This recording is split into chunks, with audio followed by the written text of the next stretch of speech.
Julian Barnes' latest novel, The Only Story, begins with a question. Would you rather love the more and suffer the more, or love the less and suffer the less?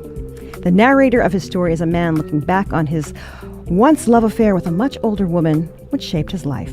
The Only Story is published by Knopf, and I'm very happy that it brings Booker Prize winner Julian Barnes to our show today. Hello. Hello. It is a pleasure to meet you. Good to be here. In this book you write, most of us have only one story to tell. Do you believe that? I believe everything that I write. I believe that when I'm inhabiting a character, I always believe what they're saying, what they believe. I kind of do. Lots of things happen to us, but finally, I think there's often only one story that counts, and that is usually a story about love. Mm-hmm. Not necessarily a successful story about love, but a story about love, maybe about failed love, maybe about imagined love, fantastical love. And I think that's finally how we're valued. It's interesting to hear you say that, because I was taken with the cover of the book. I know this is radio, so I'm going to describe it. Yes, please do. It says, love is, all in the background, and it's crossed off. Yes.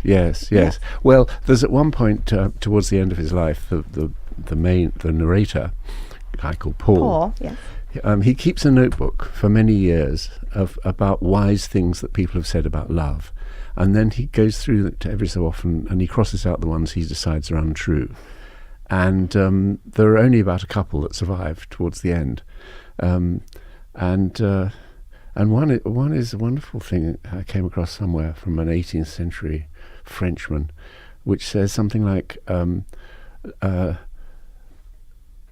Love is the one subject on which it's impossible to say anything absurd, because everything is both true and untrue that you say about love.